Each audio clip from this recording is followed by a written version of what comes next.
What's going on, everybody? What's going on? Come on in. Come on in as you come in. Make sure you speak. Let me know where you watching from. This is All Things Music, doing a special edition. I am looking like I'm gonna be flooded and stuck in Charlotte with all this rain and wind and flooding from Hurricane Ian. But I have been enjoying myself with my children. Um, I'm reminded how old I am because of certain things that we've had conversations and talked about. And, I can only relate to the things of my era and the things of their era. I'm not really that in touch with some of those things being music, fashion, performing arts, all that good stuff. But anyway, I'm having a wonderful time here in Charlotte. I'd be, I'd rather be here than any other place in the world. Um, so I wanted to do something yesterday. You guys know I came on and I had my youngest son and I had two of my daughters who we talked all things music, youth edition, and we talked about their favorite artists and songs and things of that nature or whatever. But I could not let the opportunity go by and not sit and kick it with my namesake. Some of you who I've had the privilege of talking with or whatever, as a parent, I'm always talking about my children, and I talk about my son Junior. His name is Kyle. I call him Junior because he's my namesake. I talk about him all the time as far as his musicianship, um, the things that he's doing, how I'm proud of him, or whatever the case may be. And I felt it was necessary to sit down and to have him talk to you all, so that you all could get a feel for him, the young man, the musician himself, and we can kind of tap into his world of musicianship, performing arts, all those wonderful things. So, ladies and gentlemen, this is my son Kyle. What's up? I call him Junior. That's what I refer to him as. Yeah. And he does not use my first name because, as a young child, he wanted his own identity, so he uses our middle name, which Mm-hmm. that's cool. Um, but we do have some similarities. We do have some traits that are just it is what it is. Um, uh, this year, and I think a little recently, he's referred to me as I'm his light skinned twin, or he's my brown skinned twin. I've posted a few pictures of him online, and a lot of you guys have said I've cloned myself. I'm just a fatter version of him, and all that good stuff, whatever. So this is him himself, Hello. and we're gonna go ahead and have a music conversation. I talk to him all the time about music, and it's what we do. It's in the blood, definitely. Mm-hmm. And I want him to let you all know what he thinks and all that great stuff or whatever. So I'm going to start with this. Who is your number one all-time favorite music artist? My all-time favorite, if I had to only pick one, I would have to say Stevie Wonder. Stevie Wonder. All right. And for any of you guys who know me, you know that Stevie is all time for myself. But now, why would you say Stevie Wonder is your all time greatest? Stevie, he just it's clear to tell that Stevie is very gifted, and like his gift came straight from God, and like the way that he writes songs, and he incorporates so many other genres into his playing, especially jazz, and just the way the songs are set up, they just like nobody else on the planet writes songs like Stevie Wonder. Like he is one. He's like one in a million. Okay. Okay. Um, so let me ask you this. What drew you to wanting to be a drummer? Um. Well, I was always, tapping on stuff and making noises when I was a kid, and then I was about six, roughly 5 or 6 years old, and we had the um, the commission reunion DVD, and so I would watch that, and watching Marvin McQuitty, um, watching him play on the album, it just made like I just wanted to do that. So I would get pencils and try to mimic him and do whatever. But that was what kind of wanted me to be a drummer was Marvin. Now, I've had friends of mine ask me, uh, how do I feel knowing that years ago, growing up, being a teenager, early 20s, I was a drummer myself. And to hear my son says that someone like a Marvin McQuitty inspired him. And I think it's absolutely wonderful. Number one, Marvin McQuitty, I mean, is the best. You know, he was the best. That's it, hands down. Not only that, but I don't believe that,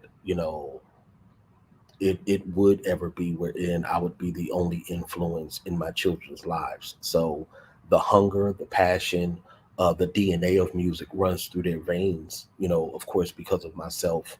But, for somebody else to, water the seed that's already there, I think that's a wonderful thing. So, I was not inspired to be the musician and everything that I am because of my dad, but it runs through our veins. So it was other people that influenced me: Stevie Wonder, Lionel Richie, Ray Charles, Shaka Khan, Aretha Franklin, Gladys Knight. That I heard their records, and through hearing their records and feeling what I felt from their expression of music, that was my inspiration, not my father. So I'm honored, that I was able to plant the seed and somebody else watered it, and because of that, we have a young man who's 20 years old.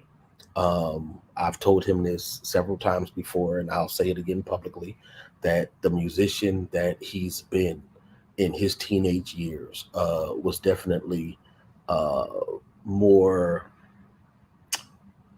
I would say, musical than the musician I was in my teenage years. And that being because of the fact of he's had more music education behind him. He studied more from a musical point of view. He's more technical than what I was. I would say the only difference from me knowing how I was as a drummer and seeing my son is he's more reserved and more laid back in the pocket than I was. Like I was definitely more expressive as a drummer. I was, more energetic. I was more exciting, but I also have that type of personality. Uh, this is pretty much how he is as a kid. You know, he's sociable, but he's not, as energetic or talkative as my daughters. He's always been pretty laid back. He doesn't get excited easily. He doesn't get hype easily. He can be feeling something 1,000%, but he's always going to have a cool, calm, collective look on his face. So that's just him from a personality point of view. But musically, um, he absorbs it way more than what I ever have. For a kid, well, for a young man that has a very, very nice DW drum set that I brought about 2 years ago for his birthday. Um, that is in his garage, Yeah. not set up, and for him to not practice like that, for him to play the way he plays, he's a beast, and that's plain and simple.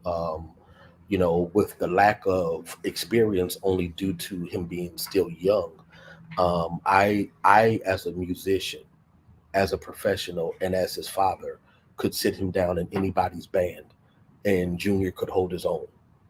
So, we often, send each other videos and links on music, and we talk about music. And there's been some bands that he's put me on to, wherein they're phenomenal. They're exceptional. Snarky Puppy. First time I've ever heard them was him referencing a song that they did. And I'm like, who?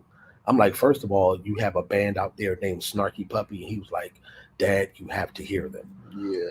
them. After I heard them, I was like, Junior, you were right. Dirty Loops, another band. I'm like, wait, you have guys, grown men out there called Dirty Loops. But when he let me hear their rendition of Thriller, Michael Jackson's Thriller, people, if you haven't heard it, please um, pull up Dirty Loops Thriller, and it's just phenomenal. But this is what I mean by, because of the generational difference, the age difference, the music, the musicianship that he has exposed me to, and just some of the stuff music wise that's going on. It is futuristic when it's coming to me from my generation, because we weren't doing some of the things musically that he himself, or some other young people are doing nowadays. Um, so let's talk music. Let's talk music. All right. Marvin McQuitty, Mm-hmm. at the age of 6, uh, really inspired you Mm-hmm. to be a drummer. Um, what other musicians or producers or singers do you listen to that helps keep you motivated, that help keep you inspired? um. Well, for musicians, I could literally go on for hours about different musicians and why they inspire me. But to name, I'll do 10. I'll do 10 musicians. Yeah. So, of course, Marvin Liquidi, but outside of him, my 10, I would say for any kind of instrument, there is Mono Neon, bass player for Ghost Note. Um, there's Henrik, who plays bass for Dirty Loops. There is Devin Taylor, one of my favorite drummers of all time, who plays drums for Justin Bieber. Currently, he's on tour with them.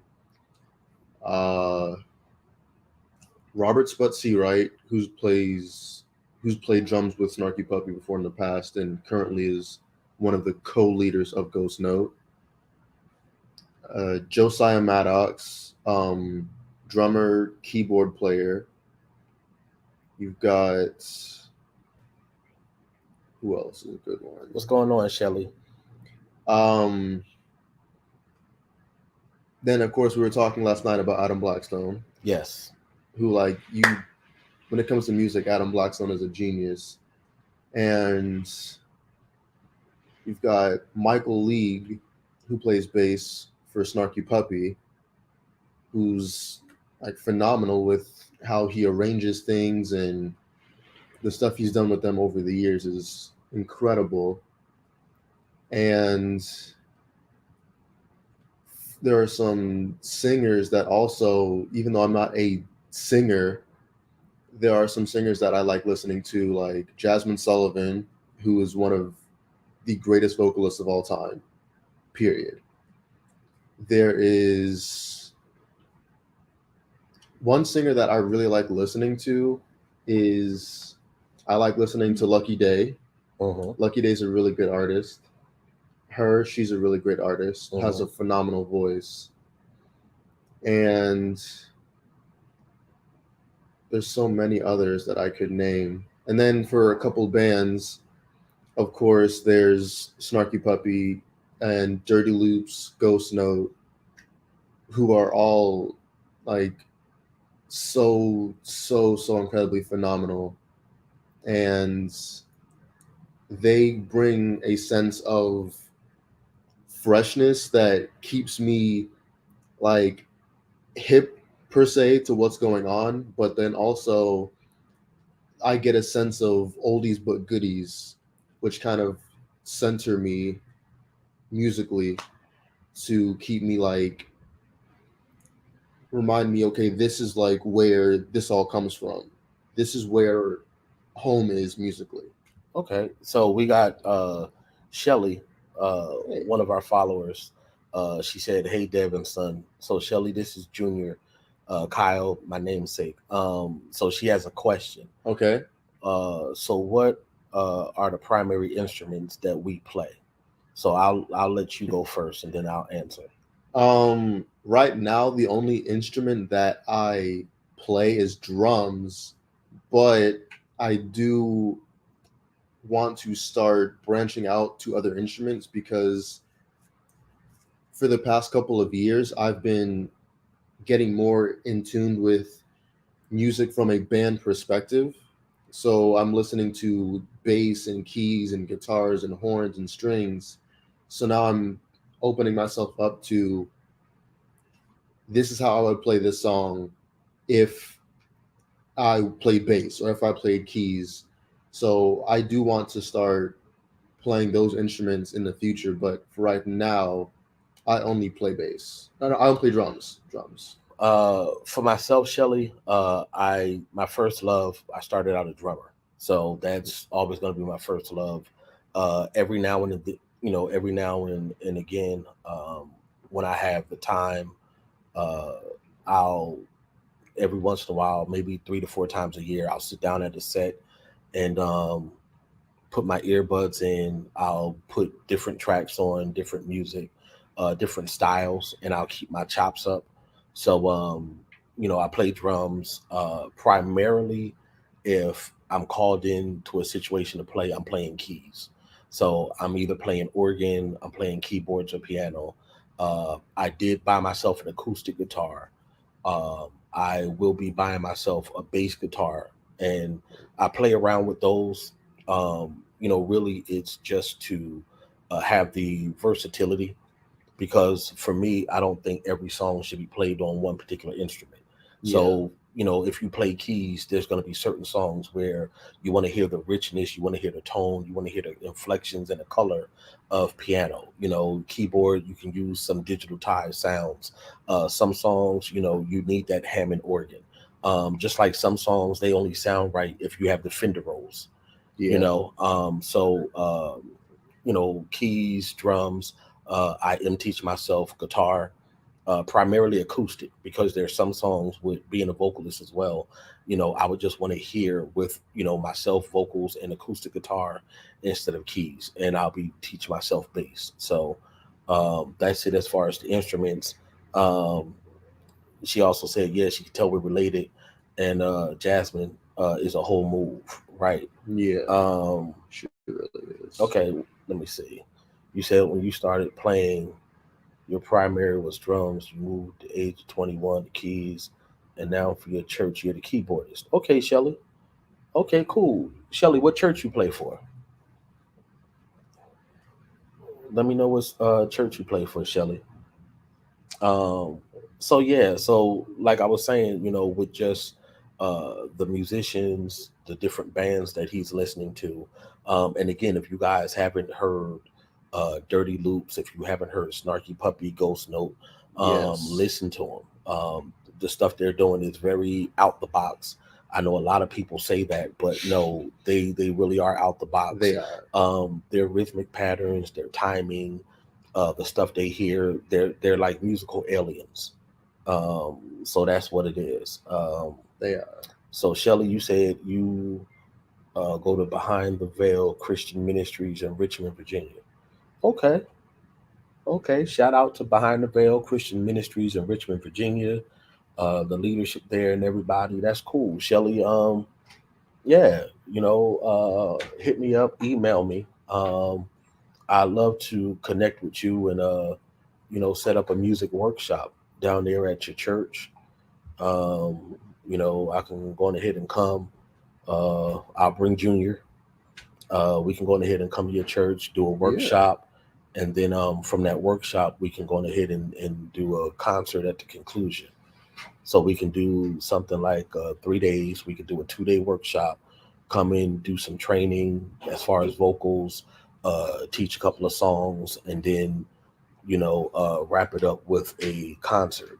So I'll put my email up. In fact, I'll do that now for you, Shelly, so that you can go on ahead and email me, and we can go on ahead and chat and talk, and definitely do that, because I definitely want to reach out, to different ministries, different musicians, producers, vocalists, songwriters, whatever, um, and expand. It definitely expand my knowledge.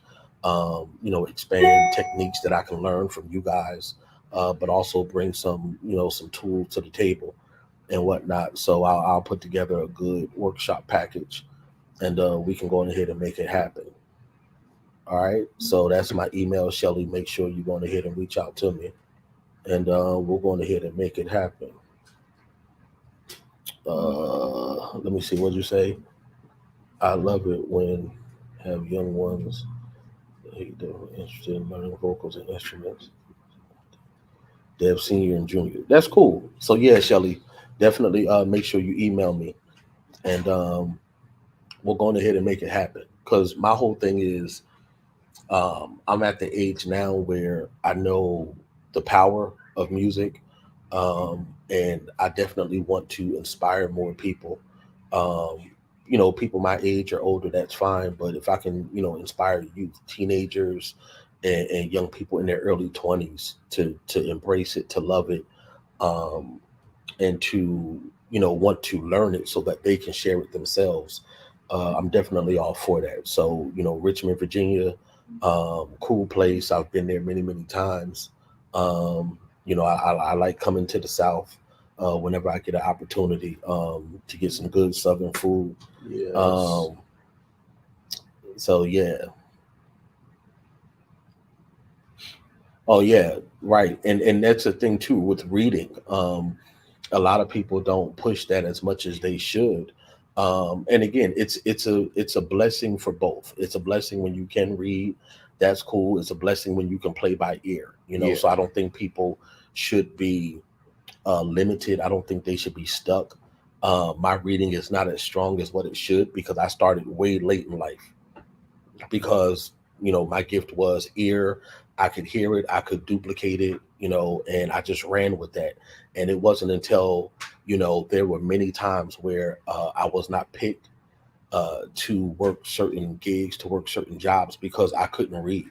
I've gone on auditions off Broadway and had stuff, presented to me. And one of the main things was, yeah, because blah, blah, blah, you can read, right? And when it came to the conversation, I had to be honest, like, nah, and it's not even like, you have to read Mozart or Bach or whatever. It was like, if we put just a simple chart in front of you, I mean, you can tell the key signature and all of that. And I mean, I couldn't when I was younger, because I only relied on, I could imitate what I heard, or I would look at people's hands and see what they were doing, and kind of memorize that. And a good friend of mine, Alvin Chia from Take Six, I had sat down and interviewed him, and he said the same thing. And he had this performance where he, remembered from memory and from visual, what his piano teacher was doing. He played. His mom made a big deal about it the next day when he went to church, and they told him to play a simple hymn, and they opened the hymn book and he couldn't read. That's when he was exposed. So I would definitely tell anybody, learn how to read. Now, you may be in a lot of situations where nobody's throwing a chart in front of you. Nobody's going to throw a hymn book in front of you, and it's just called, hey, pick this up. That's where your ear comes into play. Or if you only have it where you have minutes or moments before the rehearsal or before the gig, and somebody wants to transpose say a song because of vocals. You don't have time for somebody to rewrite the score, or rewrite the sheet music or whatever. You need to have your ear in place where you can say, okay, if you're going from A flat to G, this is what it would be. Or if you're going from A flat to G flat, this is what it would be. So definitely both of them are benefits. I know that being able to read will definitely open doors for you and put you in a place where, and even if you don't have to use it, to have the ability to do it, it's also wonderful. Yeah. Um, so let me ask you this, Junior. Yeah. You mentioned something about not being a singer. Now, Hmm. is it because everybody's different? But I know the answer to this, but I want you to just tell them, Okay. um, why is it that you don't choose to sing more? Because I know you can sing. I've heard you sing. I know you could hear the notes, you could pick up notes, but why is it that you're choosing to just emphasize on the instrumental instead of the vocal? Well, for me, like singing a lot of times means that you're more in the forefront, and personality wise, for me, that's not necessarily what my main focus is. Like, I'm more because I have like I get nervous when I'm like have to speak in front of people or when I have to sing. So I don't like doing it unless I'm around people that I feel comfortable enough singing with that I don't feel that way. But I couldn't be like get up in front of a stage in front of people and just start singing because that's just not me. But if I'm playing drums, and since that's my love and that's what I enjoy doing, I can play drums in front of a crowd of over like 300 people and I'd still be nervous, but I'd be able to get the job done. Right. But singing for me, I don't know. At this time in my life, me singing in front of people isn't something that I can see myself doing, but that may change in the future. I don't know. Okay. And the thing is, timing is everything. So there's Hmm. some things that, you may not be comfortable with, you may not do now. And something may happen later on where, it's like, okay, fine. And you do it once and it's like you're decent at it. And it's like, okay, you know, I never thought that I would be singing as much, Hmm. lead wise or whatever the case would be. And it really started with just helping with giving notes, and then from there I built a sense of confidence because I know I could hear, and with me being able to hear, I know I could distinctly tell, okay, this is soprano, this is alto, this is tenor, this is baritone, whatever. And I know I could hear it, I could hold it, but I started out with just imitating what I heard, and from there then it just became the love for it, and I was decent, so it was just something I ventured off onto. Shelly says she's such a hymn girl. The melodies are amazing, but it's imperative that you learn to read that sheet music. Exactly, because Hmm. we all know there's going to be some things that's written in the sheet music that unless you have perfect pitch, you're not going to be able to pick up. So we Hmm. understand that. Yeah, reading music is Um, important. she has a question for you. What if you closed your eyes? Would that change your perspective on singing? Um, Closing my eyes does help a little bit, but like it still is a little nerve wracking for me just because like even though I close my eyes, I still know that there's a lot of people out there. But closing my eyes like definitely it makes me not feel as anxious. But I don't know. For right now, I don't see myself singing in front of people like for like a show or anything like that. But who knows? Maybe in 5 6 years, I may decide. Let me just sing this one song, and I may think that it's not that bad, and then I just do it more. But for right now, music for me is just where I feel more comfortable, just because that's it's easier for me to do that. So Okay. I prefer the background in Okay. that sense. So let me ask you this. Okay. Three songs that if you could listen to for 30 days straight, Mm-hmm. every day, what three songs would it be?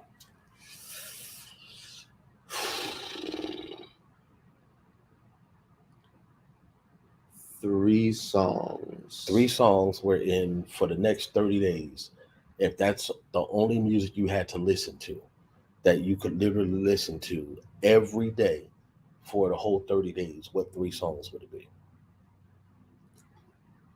I would have to say Michael Jackson's "Break of Dawn." Mm, That song I can listen. I could listen. I could literally listen to that song for 3 hours straight on repeat and not get tired of it. So Michael Jackson's "Break of Dawn." Um, what's another good one? I would say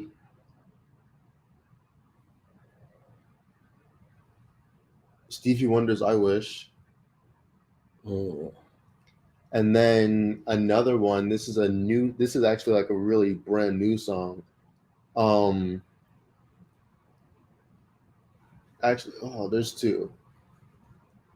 So there's, I know that there's three, but there's like two of them that are kind of like edging out for the third space.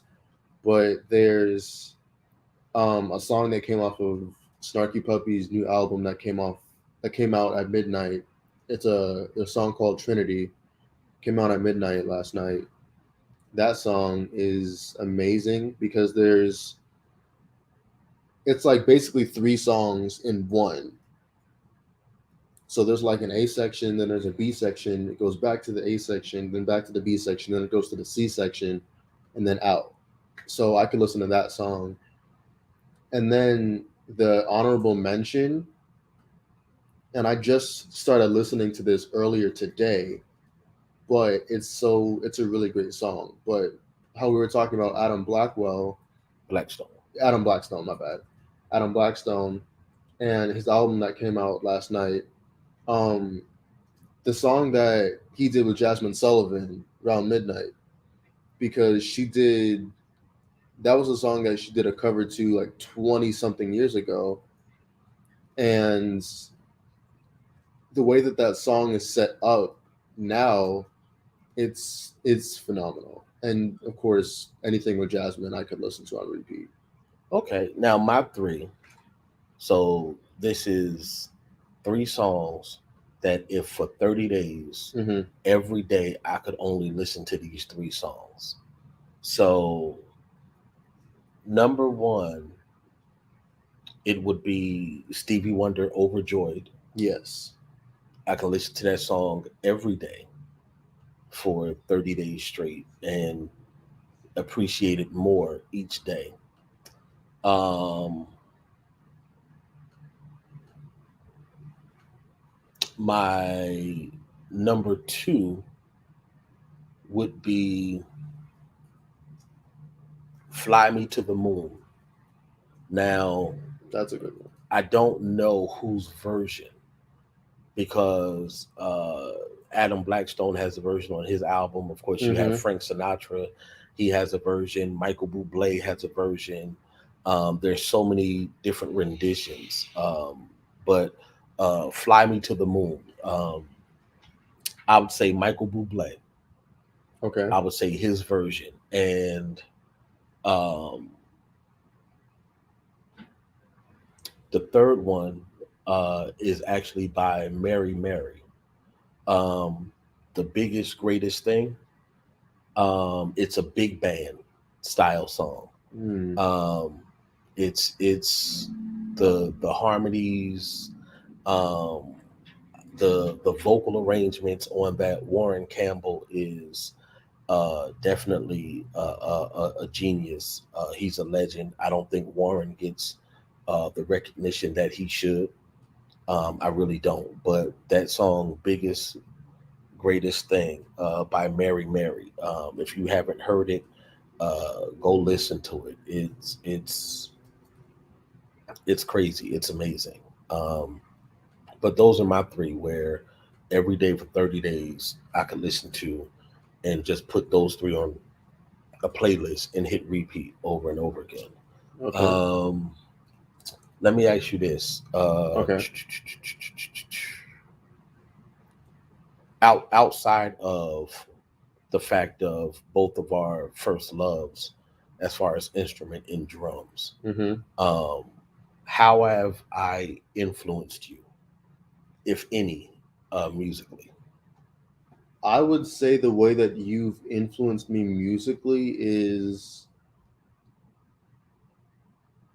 you keep like you are, because like you're the only other person that I know personally that is so big into music. Like you are the only person that I have to kind of like bounce ideas off of, and just different situations or debates about this artist or that artist or this musician and what they're doing. And so talking to somebody who really loves and appreciates music on the level that you do, it it keeps my mind open, because even though we both have a lot of similarities music wise, we're still two different people. So you have, like, when you just said that, like oh, when like that Mary Mary song, like that's not a song that like I would have thought that you would say you would listen to. Mostly because for me personally, I don't have anything against Mary Mary, Mm-hmm. but That's not your cup of tea. no, Mm-hmm. their music to me is like it's okay. Like if it's on the radio, I'm most likely won't switch the song, but it's not something that I would just, It's not a go-to. no, I would never just Yeah. listen to Mary Mary just because. Versus PJ Morton is one of your all-time greatest. Yes. So you would be a go-to as far as PJ. Yes. Or like a Corey Henry or somebody like that. So Yes. okay. And you know what? I get that. I get Mm-hmm. that and I respect it because yes, you can have similarities. You know, one of the things that I try to do and there'll be other times on here where I bring the children on and we'll talk music or whatever, but I'm sure they'll all tell you honestly that I did not try to force them to play an instrument or to sing or anything. Like I literally let the DNA that God gave them through myself and their mother run its course, take its course. I didn't tell, Kyle, oh, you have to be a drummer because I was, or anything like this is something he gravitated to. When I was younger, I took martial arts, all that type of stuff or whatever. He studied that when he was younger on his own. You know, I played football in high school or whatever the case be. Solomon, that y'all met yesterday, on his own, he decided to play football. Like I didn't try to be, a Joe Jackson or dominant like that, where my kids had to do performing arts. I told them whatever they do, make sure that they love it. I told them make sure that it's something that they want to do and they want to stick with. And that's your choice. Just like as far as a career, since 6, 7 years old, this boy has been telling me he was going to be a professional drummer. That was going to be his profession. I never said you have to be a professional musician, to follow in the family footsteps. I never said that. That was him. When times got tough, when, things got difficult and, sometimes music would frustrate him when he was studying or he was rehearsing or whatever, I would encourage him because I seen what he was hungry after.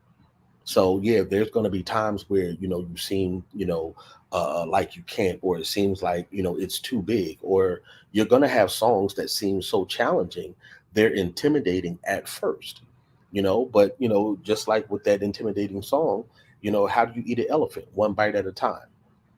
How do you deal with an intricate song that seems to be overwhelming? You break it down into phrases. Okay, the first phase, you have the introduction, and you break down that concept. Then you have the verse, then you have the bridge, you have the chorus, then you have the drive of the song, then you Mm-hmm. have the outro, and you break them down into phases. And when you break them down like that, they don't seem so overwhelming. But all I've ever tried to do was to encourage them to follow their hearts, their passion, the purpose on their life. As a father, I can see some things, I understand some things. They're 50% me, so there's some things inside of them that I already know or whatever, but I want to be the support of them. And I don't want to be, something where it comes across negative in a sense wherein, well, I only did this because my dad forced me or my dad made me, and whatever the case may be. Like my daughters, they danced, they did liturgical dance, for some years, as far as at their church. That was something that they wanted to do. When they felt like they didn't want to do it no more or whatever, it was like, okay, but they did it, and when they did it, they practiced, they were great at it, they excelled. Cool. You know what I mean? It's whatever they do in life, let it be wherein this is, in your heart, this is in your spirit. And as a parent, I just want to support them and give them that love and that support that they need. That's it, like to fuel them. So um, I wanted it to be wherein, I sat down with him and we talked, because a lot of people have asked questions, and I talk about him because how proud I am of at 20 years old the things that he's accomplished. I know for a fact, that it's only greatness ahead of him. There's going to be those opportunities that he's always wanted, that he's always prayed for, and that's pretty much um, already, assigned to his life, where he's going to be on the stage with people, he's going to record, he's going to travel, all of those good things, or whatever the case would be. And I just want him to always remember the foundation. I want him to always remember the outline of everything. And when you establish those good habits, those good traits, you don't get caught up in the game, you don't get taken advantage of or anything like that, or whatever the case be. And just I'll always have his back, just like with all my kids. Have fun out there, whatever the case be. Dad will always have your back. I'm only a phone call away, regardless of what the weather is. My love for them is greater than any hurricane. That's why we're sitting up here in Charlotte, um, with this flooding and this hey, Hurricane Ian. Even though it's down there in Florida, whatever the case would be, we're feeling the effects. Um, I've already been told that I'm having some flight issues or whatever. Is supposed to leave out tomorrow. I hope I can get back, home.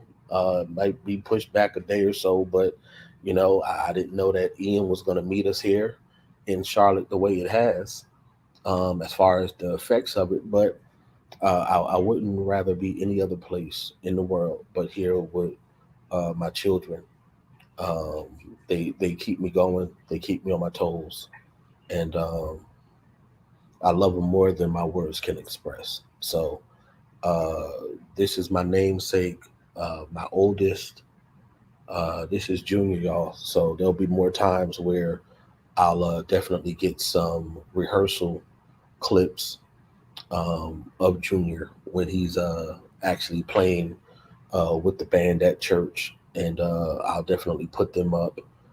And I'll at some point, I don't know how I'm gonna do it yet, but at some point, I'm gonna have to set it up where me and Junior sit down and we go live, and we just do a jam session. So I'm not going to try to preset what songs we're going to go over or anything like that or whatever, but we'll just off the cuff, off the top of our heads. Junior sit at the drum set, I'll sit at the organ or the keys, and we'll just start playing. Or we'll have to go to a music store, and I'll sit on one drum set, Junior can sit on the other drum set, and we can trade chops or whatever. Um, I'll embarrass myself for the love of my son. I'll do that. Um, yeah. So I hope everybody's good. For those who might have friends or family in the Florida area or Georgia or whatever the case to be, or even if they're not that close to Hurricane Ian, please check on them. Um, Send your prayers up. For folks, like I said yesterday, it was at least 2 million people that's out of power and whatnot down there in Tampa. So, just let's send prayers up for everybody. Um, let's continue to embrace our young people, and, let's just be good to each other. So, I had to come on and get this. Um, See, that's the information coming on about my flight for tomorrow. But yeah, just keep your head up, everybody. Stay cool, stay good. Like I said, next week going into October, There'll be more than once a week that I'll come on with different things, some stuff educational wise. I'll definitely have some segments where it's just rehearsals, me sitting at the keys, going over songs, breaking down some songs or whatever, putting up some clips of some rehearsals from other people. I've got some amazing people that I've reached out to, contacted about sitting down, interviewing with them, all that good stuff. Some different live recordings and concerts and different things coming up, workshops where I'll be looking at trying to cover. So just stay tuned. If you have not already, please like and share. Also, subscribe to the channel. Subscribe to the channel, All Things Music. Like this video, share this video, let everybody know about it, and y'all take it easy. So, from my family to yours, from us here at All Things Music, y'all stay safe. God bless y'all, and we'll see y'all later.